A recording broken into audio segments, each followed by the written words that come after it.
The howling portrait. I never knew how much trouble a simple painting could bring until the day my grandmother's lawyer called. In her will, she left me a singular item, a large portrait of a woman dressed in a crimson gown, her expression calm and serene under daylight's gaze. At first, I didn't think it was anything special. Still, I was puzzled. Why would Nana pass down something so oddly specific? And why did she warn me never to look at it after midnight? I received the portrait a week later, carefully wrapped in thick burlap. When I peeled back the layers, my heart caught in my throat. The paint was so lifelike that I almost expected the figure to step off the canvas. Her eyes, dark, almost black, seemed to watch my every move. I chalked it up to the skill of the painter and the strange power some artworks have over our imagination. But that first night, I understood Nana's warning. At precisely 1 minute past midnight, a faint scratching sound drifted from the hallway where I'd hung the portrait. I got up and inched forward, the floorboards whining beneath my feet. By the dim glow of a single lamp, I saw it. A shudder in the painted woman's shoulders. Her lips, previously pressed in a delicate smile, now appeared slightly parted. My heartbeat thundered in my ears. I blinked hard, telling myself it was a trick of the shadows. But as I turned to leave, a low moan, barely audible, echoed through the corridor. I sprinted back to bed, telling myself I was too tired, that I must have imagined the entire thing. But the next morning, I noticed something peculiar. The painted woman's mouth was still parted, ever so subtly, just enough to be unmistakably different from the day before. I called my mother, stammering out my fears. Her voice trembled on the other end. "We all tried to rid ourselves of it," she whispered, "but it always comes back. Trust me. You don't want to know why." I shivered, phone still in hand. Outside, the sun shone brightly, but inside, I felt a creeping chill that refused to leave. I wondered what dark secret this portrait contained, and what it might demand of me in the nights to come. I tried to ignore the portrait the next evening, immersing myself in mundane tasks. Washing dishes, organizing books, scrolling aimlessly through my phone. Yet the clock ticked ominously closer to midnight, and with each passing minute, my nerves frayed a bit more. I kept glancing at the hallway, bracing for even the slightest noise. At 12:01, my kitchen light flickered. A faint scratching emerged once more, but this time it was followed by something else. A muffled cry. Goosebumps pricked my skin. I stepped into the corridor, the wooden floor icy against my bare feet. Before I dared to look up at the portrait, I sensed movement in my peripheral vision. The woman on the canvas had shifted. No longer did she gaze forward. Her head was tilted as if staring directly at me. Her eyes glimmered with something akin to malice, and her lips seemed contorted in silent agony. My reflection in her eyes looked smaller than before, like I'd been pulled into her realm. Then I heard it, a long, trembling howl echoing through the hall. It was impossible for such a sound to come from a mere painting, yet there it was, raw, mournful, and furious. It sliced through the darkness and settled in my chest, suffocating me with dread. I stumbled backward. My heart pounded as I mustered enough courage to tear the painting from the wall and throw it into a closet. I slammed the door shut, hoping that out of sight might mean out of mind. But I couldn't shake the echoes of that terrible cry. Even hours later, lying in bed with every light blazing, the memory haunted me. By dawn, I was determined to learn the truth. If my family had battled this cursed image for generations, perhaps there were clues in our ancestral records. I decided that morning I would visit my parents' attic to dig up old diaries or letters. Anything that might explain the unearthly howling haunting my nights. An old trunk in my parents' attic held a jumble of dusty photo albums, tattered journals, and boxes marked with names I barely recognized. My mother watched nervously as I sifted through the contents, her hands fidgeting with the hem of her sweater. She hesitated to speak, as if voicing the truth could make it more real. Eventually, I unearthed a ledger bound in worn leather. The date on the cover read 1824. Inside were faded notes about the Malgrave lineage, the original branch of our family name. Scanning the first entries, I came across references to a painted lady, rumored to be a woman cursed for vengeance after being betrayed by her own husband centuries ago. The text hinted at dark rituals and whispered that the woman's spirit still lingered, bound to a single canvas. My mother rested a trembling hand on my shoulder. We tried everything, burning it, burying it, even cutting it into pieces, she said in a voice drenched with despair. But it always found a way back. She brushed away tears. Your Nana thought you might be the one to end it. I flipped through more entries, discovering accounts from various ancestors. Each one described nights of torment, howls, cries, and a haunting sense of being watched. One passage ended abruptly, stained with what looked like candle wax, or maybe something darker. It read, "She wants revenge. The curse is locked in her eyes." As I read, a chill crawled up my spine. It was almost comforting to see that my experiences weren't unique. But then again, the knowledge of so many failures felt like a heavy weight. This was bigger than me, bigger than my grandmother, bigger than any single generation. We had inherited a centuries-old torment. It demanded payment in fear, maybe in blood. I closed the ledger, my hands shaking. Outside, a stiff wind rattled the attic window. I realized I had more questions than answers, but one thing was clear. Ignoring the painting wasn't an option. I had to confront it head-on, or the curse would continue to devour my family. Determined to face the threat, I returned home that evening with the ancient journal tucked securely under my arm. The house felt unnaturally silent, as if bracing itself for what was to come. Despite my misgivings, I rehung the portrait in the hallway. Something told me confrontation was necessary. I needed to see what happened at midnight. I stayed up, pacing the length of my living room. Time slowed, and every creak of the house made me jump. At 12 sharp, a gust of wind slammed the front door, though it was locked. My lights flickered in a pattern. A steady pulse, like a beacon warning ships away from a dangerous shore. Then, with startling clarity, the woman's voice sliced the air. It wasn't a single moan or shriek this time. It was a string of words, low and guttural, in a language I barely recognized. My throat went dry. I inched forward until I was close enough to see the cracks in the painting's surface. Her lips moved, forming syllables that seemed older than time itself. She finished speaking and fixed me with a cold stare. My mouth went dry. I felt simultaneously observed and judged, as though she could read my every thought. Then came that heart-stopping howl again, louder than ever before. The walls vibrated with the force of it, and I dropped to my knees, covering my ears. Even after it stopped, a faint echo clung to the corners of the room. My heart hammered. I glanced at the journal, recalling a phrase repeated throughout. Blood pays blood. Was her torment fueled by some ancient sacrifice? My mind reeled at the possibilities. My grandmother's voice echoed in my memories. You don't want to know why, but maybe the only way to break this curse was to learn everything, even if it tore my sanity apart.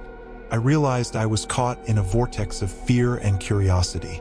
And come morning, I'd have to decide how far I was willing to go to unravel the painting's malevolent secrets. Sleep became an elusive dream. Every time I closed my eyes, I saw her face, those dark eyes penetrating my psyche. I awoke to phantom howls and the sensation of invisible hands gripping my ankles. Though the howls were loudest at midnight, it felt as though the painting watched me every second of the day. Out of sheer desperation, I tried reasoning with the woman in the portrait. I told her I wanted to help, that I would find a way to break her curse. My voice trembled with each word, partly because I had no idea what I was dealing with, and partly because I feared she might answer back. Nothing happened at first, but one night, after another sleepless stretch, I noticed something new. The painting's background had changed. The once plain dark backdrop now showed faint outlines of twisted trees and a half-moon. It was as if the entire world behind her was shifting. When midnight struck, the wind hissed outside like an angry snake, and the woman's lips moved in a silent lullaby. No audible sound escaped her, but my ears filled with a ghostly melody that made my skin crawl. My knees buckled. Some primal part of me wanted to smash the canvas right then and there. But I recalled the family's repeated failures. It wouldn't stay destroyed. If the curse was tied to her howls or her need for vengeance, perhaps unveiling the root of her rage was key. Still, my resolve wavered. Every fiber of my being screamed to flee, to toss the painting into a remote lake and never look back. Yet I couldn't. Something pulled me closer, like I was a puzzle piece meant to fit into her story. If I didn't act soon, I feared I'd lose my grip on reality. Whatever lullaby she sang was just the beginning of a darker, deeper call. Realizing the family journals might not suffice, I reached out to a local historian who specialized in curses and folklore. His name was Professor Langley, an eccentric older man with a penchant for ancient texts. When I mentioned the Malgrave name, he froze. Without asking for details, he insisted we meet at the town's historical archive. The archive was a dimly lit, labyrinthine basement beneath the local library. Shelves of crumbling tomes and bound documents stretched in all directions. Langley guided me to a locked cabinet. Inside were records far older than the 1824 ledger I'd found. Yellowed pages in archaic script that told of a woman betrayed by her noble-born husband. Her thirst for vengeance had led her down forbidden paths. She sought out a sorceress who promised retribution through dark magic. Langley read the text, occasionally translating phrases. The gist was harrowing. The woman's soul, in its moment of greatest anguish, was bound to a portrait so she could haunt her husband's bloodline forever. She would howl for justice until someone broke the cycle by willingly offering something. The text was unclear, but it hinted at a sacrificial act, possibly a piece of the cursed family's own essence. My stomach churned. Was I expected to offer my blood, my life, to free her? And even if I did, would she let me go? The painting's howling seemed fueled by centuries of rage. Who's to say it could be mollified by a single gesture? Langley handed me a slip of paper with a single word in Old Latin, which he claimed might be the key to opening communication with her spirit. I glanced at it uneasily. The letters looked almost alive, twisting beneath my gaze. If I invoked it, I'd be inviting the curse in even deeper. But at this point, I saw no alternative. The howls grew fiercer each night, and I feared for my sanity, and for anyone else who might get caught in the crossfire. That night, I prepared for a ritual I never imagined I'd perform. I placed the portrait in my living room, moving furniture aside to create a small circle in the center. Candles flickered around the edges, casting dancing shadows on the walls. The air felt charged, like a storm about to break. I whispered the old Latin word Langley had given me, and a sudden hush swept through the house. Even the usual ticking clock seemed muted. For a moment, the painting remained still. Then the woman's eyes shifted, rolling up to the ceiling as if searching for something. A strange wind whipped around the room, extinguishing all but one candle. Her lips parted, forming whispered words that barely reached my ears. It was a plea soft, despairing, and heartbreakingly human. I didn't understand every syllable, but the sorrow was unmistakable. She was trapped, consumed by hatred, but also longing for release. I stepped forward, my pulse roaring in my ears. "Tell me what you need," I rasped, voice trembling. Slowly, her hand in the painting lifted. The background, which had shown gnarled trees and a moon, now displayed a worn stone altar. My knees turned to jelly. A single streak of red, like fresh blood, appeared at its center, as though she were painting the altar with her memories. Suddenly, the lights in the room exploded with brilliance. I shielded my eyes. When I peered at the portrait again, her face had contorted into rage. The sorrowful plea vanished. Her teeth bared in a silent snarl, and I felt a jolt of psychic force blast me backward. I slammed into the wall, gasping for breath. As the candles sputtered back to life, I realized she'd shown me two sides, the tormented victim and the wrathful spirit. If I was to break this curse, I needed to deal with both. But how? In the aftermath of the failed ritual, I felt battered, emotionally and physically. I called Professor Langley, who urged me to search my house for any hidden compartments or older relics that might tie directly to my family's lineage. "Curses often anchor themselves to more than one object," he explained. If there's an altar in her world, there could be something mirroring it in yours. I spent hours examining every nook and cranny. Finally, in my basement's far corner, I discovered a loose stone behind a stack of unused paint cans. Removing it revealed a musty cubby hole with a small wooden box inside. I pried it open, revealing a tarnished key and a folded scrap of parchment. The parchment read, "For the final night." For what lies beneath? My heart pounded. I'd lived in this house for years, but I never suspected anything like this. Could there be another level beneath my basement? Some hidden chamber where the original altar once stood? Anxiety twisted in my gut, but I couldn't ignore the possibility. I spent the evening tapping the walls, feeling for hollow spots. Sure enough, behind a rusted shelf, I discovered a hidden door. The key fit perfectly, though the lock screeched in protest. A narrow stone staircase spiraled downward into darkness. The air smelled of damp earth and decay, and each step felt like a journey into my family's darkest secrets. As the feeble beam of my flashlight swept across the underground chamber, I saw something that made my blood run cold. An ancient altar, carved from stone, stained dark in places. My breath caught. This was the place from the painting's background. It was real.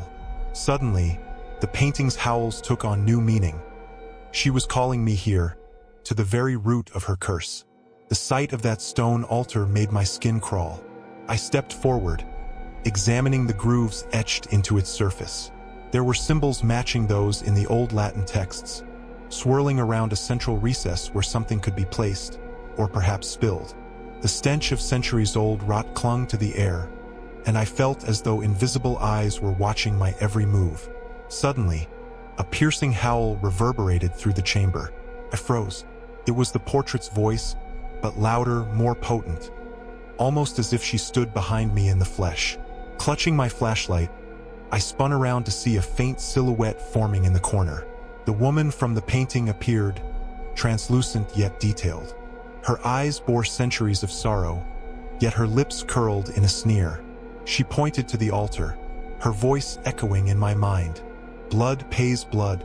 My thoughts raced. The journal and Professor Langley's notes had hinted at a sacrifice. But whose blood? Mine or that of the original betrayer's line? My line? Fear twisted my stomach. I recalled the box's inscription. For the final night, my trembling hand grazed the tarnished key, as if hoping for answers. In that moment, something within me snapped.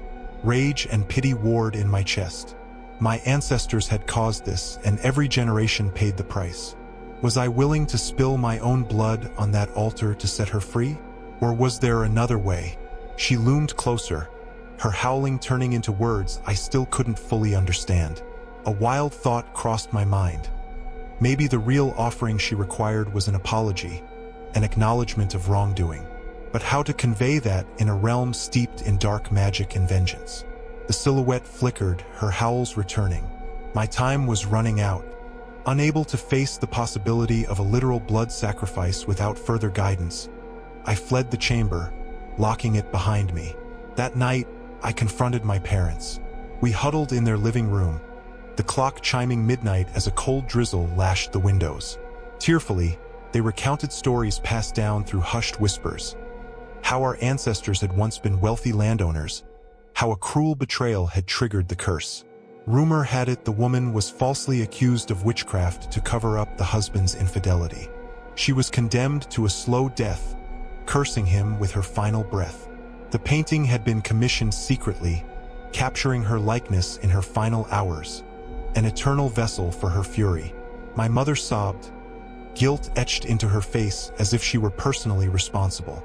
My father paced, fists clenched in helpless rage. For all these centuries, the painting haunted us, a constant reminder of ancestral sins. We tried everything, my mother repeated, voice hoarse, but nothing can quell her anger. For the first time, I saw my parents not as aloof keepers of the family's dark secret, but as frightened victims themselves. They'd spent their lives in fear of this unstoppable curse. Yet, I couldn't shake the memory of the spirit's sorrowful side. Maybe rage wasn't her only emotion. Maybe we could reach the part of her that still felt betrayed and alone. Time was short. The howls grew stronger, resonating even during the day now.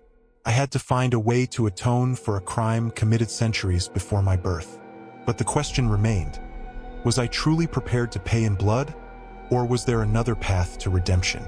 I spent the following days researching rituals of absolution, ancient ceremonies that combined sacrifice with a plea for forgiveness. Many such rites demanded a life be taken, but a handful mentioned symbolic gestures, like an offering of a prized possession or a public confession of guilt. I wondered if we could adapt these archaic practices. The diaries had never mentioned anyone attempting a sincere apology. Every attempt was destruction-focused, burning the painting, slicing it, burying it.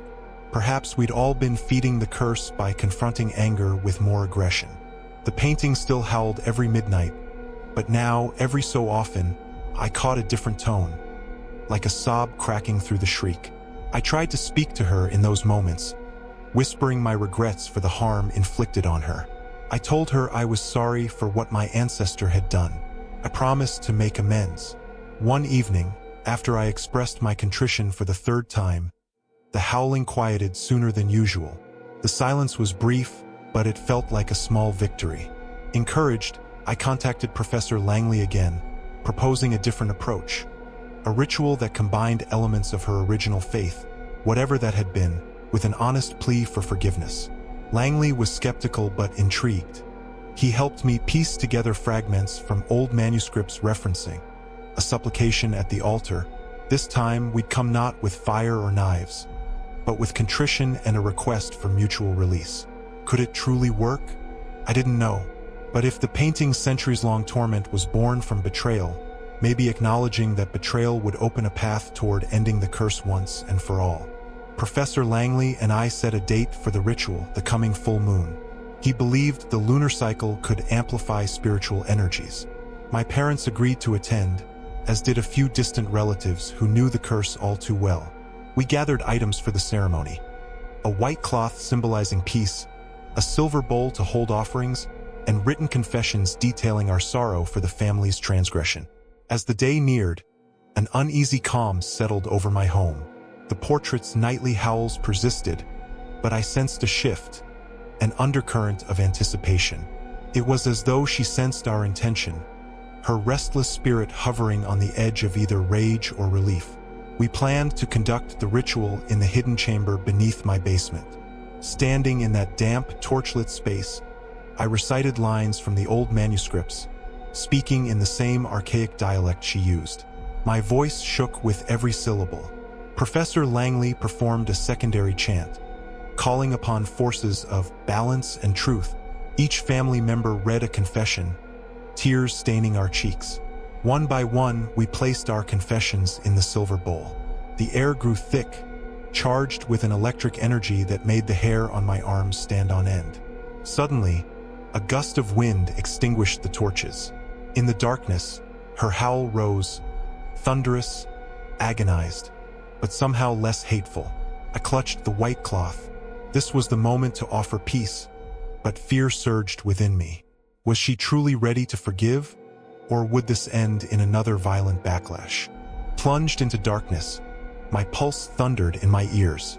A faint glow from my flashlight revealed the painting's spectral figure shimmering at the edge of the room. She looked at us, at our tears and trembling forms, as though searching for sincerity. My father was the first to step forward. Holding the white cloth, he spoke trembling words of apology. Then, he gently draped the cloth over the altar. My mother followed, placing her confession in the silver bowl, tears streaking her cheeks. I clenched my written confession, my heart hammering. I recalled the labyrinth of fear and suffering this portrait had caused. I thought of how many nights I'd bolted upright, haunted by those howls. Stepping up to the altar, I read my confession aloud, voice trembling. We are sorry for the betrayal that began this curse.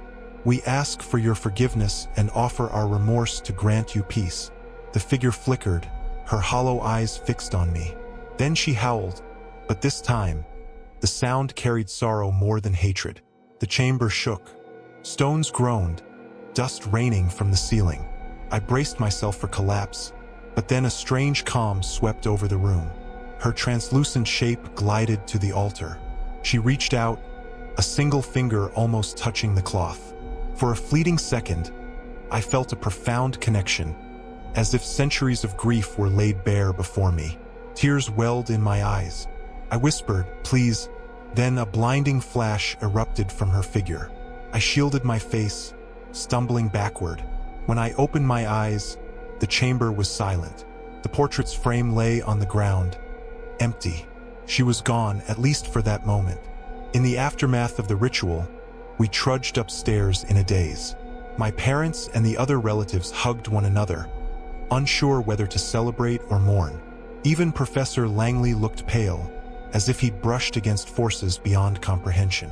For a few nights, the house was eerily quiet. No howls at midnight, no flickering lights. I almost allowed myself to believe we had succeeded. Yet a part of me remained uneasy. The painting's frame was still there, though empty. Something about its vacant canvas made me feel like it wasn't truly over. I tried sleeping without a nightlight for the first time in weeks. My dreams were calmer, yet still tinged with uneasy shadows, like a distant thunder you can't quite hear. One morning, I woke to find footprints in the dust of the underground chamber. They weren't human. They seemed elongated, almost clawed. Alarmed, I called Langley. He suggested we keep watch. This might be the calm before the storm. If the spirit was truly gone, we'd see no further signs. But if any trace of her presence remained, it might be even more dangerous, as she'd no longer be confined to the portrait. Despite our best efforts, we couldn't shake the sense of looming dread. The altars, the chanting, the heartfelt apologies, all had provided a temporary lull. But the darkness that had thrived for centuries might not fade so easily. I decided to stay vigilant, determined to see this through no matter the cost. Night fell again, and I woke to an odd tapping sound at my bedroom window. It was far too late for visitors. Peering through the curtains, I saw nothing but the shadowy outline of a tree. Yet the tapping continued, rhythmic, almost beckoning. As I eased the window open, a sudden chill swept the room. Leaves rustled in the gust, but there was no visible cause for the tapping. My heart pounded. I slammed the window shut, only to hear low scratching on the walls, like nails scraping wood. Downstairs, I spotted movement in the hallway where the painting once hung. In the gloom, a shape flickered. A woman's silhouette crouched low. She turned her head, revealing blazing eyes and a mouth twisted in torment. My breath caught in my throat. This was no longer a painted figure. She was manifesting more solidly than ever. She lunged at me, phasing through the air before vanishing into the basement. Shaking, I followed cautiously. At the top of the hidden stairwell, I froze. The door was ajar, though I was certain I'd locked it. Faint light, impossible light, glowed from below. I descended into the underground chamber. The altar shone with an unearthly radiance, and the spectral woman stood behind it. Her face bore all the rage and sorrow of her centuries-long curse. "You failed me," she whispered, her voice overlapping with the howls of the painting's past. A shiver of dread coursed through me. Our attempt at appeasement hadn't freed her. Instead, it seemed to have unleashed something more tangible and dangerous. Now that she was no longer tethered to the canvas, her full wrath could roam freely. Panicked, I stumbled back up the stairs and called Langley. My parents rushed over, confusion and terror etched on their faces. If appeasement hadn't worked, we needed a new plan, and fast. Langley arrived with a grim expression, carrying ancient texts he had been reluctant to use before. These books spoke of exorcisms and banishments, the kind of rites that exacted a terrible cost. Gathered in my living room, we debated our next move. My father suggested we attempt a banishing ritual. My mother objected, terrified it would only fuel her rage. Langley, flipping through his texts, found a single reference to a dual ceremony, part apology, part exorcism. He grimaced, explaining it required both the sincerity of an atonement and the firm rejection of a malevolent spirit. It dawned on me that the spirit's desire for vengeance might have twisted into a deeper malevolence over the centuries. warping her ability to accept any gesture of peace. If that was true, part of her might yearn for release while another part demanded endless retribution. Time was short. Each passing minute brought more ominous thuds and scratching sounds through the house's walls. Distant howls echoed, though the portrait no longer anchored them. With trembling hands, I agreed to attempt the dual ceremony. We'd need the altar, the remaining family members, and a symbol of the original betrayal, something that connected past and present. My mother produced an heirloom ring passed down from our ancestor, the very ring he'd given his wife before betraying her. Perhaps this token could serve as the final link in the chain. We gathered in the underground chamber for what we hoped would be the final confrontation. Candles flickered across damp stone walls, casting elongated shadows of our nervous silhouettes. Langley read from the ancient text, reciting lines in the old language. My relatives surrounded the altar, each holding a candle, each heart pounding in unison. I held the heirloom ring tightly, my knuckles white. This ring was the catalyst for her betrayal, symbolizing the husband's false devotion. Now it would be the key to freeing both her spirit and our bloodline from this eternal loop of hatred. Langley's voice rose in a crescendo of ancient words. My parents echoed parts of the chant, tears streaking their cheeks. I stepped forward and placed the ring on the altar. With this symbol of betrayal, we ask that the wrong be righted. I whispered, my voice trembling. Let her find peace. Let our family atone. A powerful gust swept through the chamber, extinguishing every candle but one, the one in my hand. The spirit appeared at the far wall, creeping closer. Her face twisted between sorrow and fury, her eyes flickering with an otherworldly light. She reached out a trembling hand toward the ring, her voice a haunting mix of moan and sob. I felt a surge of raw energy pulsate through the room, as if the very stones were alive. The altar glowed faintly, and the ring levitated, suspended between her and me. For a fraction of a second, I saw the woman as she once was, vulnerable, desperate, longing for justice. Then came a deafening roar. My candle flickered, barely holding the darkness at bay. Blinding light filled the chamber, merging with a sudden darkness that seemed to swallow the corners of the room. The ring hovered, shining like a tiny star, caught between our world and hers. I reached out, feeling a mixture of empathy and dread. Her eyes bored into me, pleading for freedom yet clinging to anger. A trembling hush fell. Then, as if a veil tore, I glimpsed a fleeting vision of the past.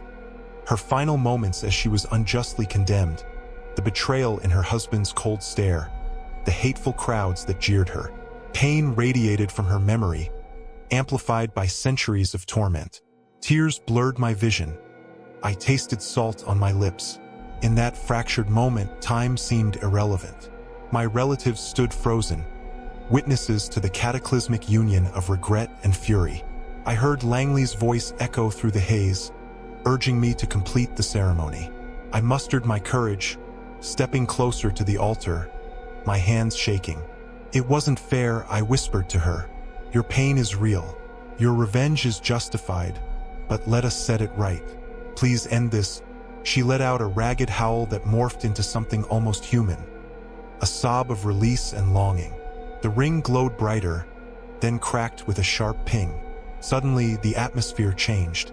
A fierce wind tugged at my clothes, pulling me toward her, as if the rift was trying to merge our worlds. I clung to the altar, fighting against the pull. The ring splintered, shards floating in midair. The spirit advanced, her face etched with centuries of heartbreak. This was the tipping point. She could either accept our offering or consume us in her all-encompassing wrath. The wind crescendoed, nearly knocking me off my feet. My family cried out, clutching at each other for support. Professor Langley recited the last lines of the dual ceremony, his voice cracking under the strain. In the eye of the supernatural storm, the spirit lunged for me. Our gazes locked, and in a disorienting rush, her memories poured into my mind. Betrayal, anguish, and a desperate wish to be heard. I gasped, reeling from the intensity. My own regrets and guilt about my family's legacy collided with hers, forging a haunting connection that seared my consciousness. For a heartbeat, everything went silent. No wind, no howling, just a shared understanding hovering in the air. In that stillness, I whispered, "I'm sorry." She blinked, her contorted features softening momentarily. Then, with a final, ear-splitting wail, the shards of the ring glowed white-hot, dissolving into dust. The spirit's form began to unravel like smoke in a gust of wind, drifting away from the altar. A rush of air collapsed into the chamber, leaving us breathless. The candles rekindled, the atmosphere returning to the flickering glow. The woman was gone, leaving behind the faintest echo of a sob. The broken ring lay in a pile of ash on the stone. We stood in stunned silence, the chamber charged with the residue of centuries of rage and sorrow. Had we truly freed her, or just shifted the curse once again? The painting, or what remained of it, lay empty, its power seemingly extinguished. Yet a subtle doubt twisted my stomach. Sometimes, curses don't vanish, they transform. In the weeks that followed, the house stood quiet. No more midnight howls, no more scratching on the walls. My parents, relieved yet emotionally drained, returned to their daily routines. Langley checked in on me regularly, still cautious, wary of any lingering echoes of the curse. One rainy afternoon, I gathered the remnants of the painting, the empty frame, the tattered canvas that refused to burn in the past. Oddly, now it showed no sign of the dreadful woman who once inhabited it. I decided to store it in the attic, uncertain whether it was safe to destroy or if it even mattered anymore. I tried to move on, but sometimes, in the still of night, I thought I heard a faint sob echo through the halls. On those nights, I'd sit up, heart pounding, until the silence reassured me it was just my imagination, or maybe a gentle reminder that curses, once awakened, never truly fade without leaving scars behind. Months later, I found the courage to revisit the hidden chamber. The altar was cold and lifeless, the ring's ashes scattered. A single candle flickered, left over from that final ceremony.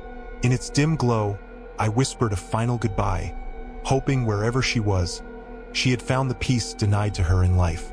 Though the howling portrait was gone, its legacy remained a cautionary tale about betrayal, vengeance, and the lengths to which a tormented spirit will go for justice. And as for me, every time a breeze rattles my windows at night, I remember her howl, and I wonder whether some curses lie dormant, waiting for the next chapter in a story that might never truly end.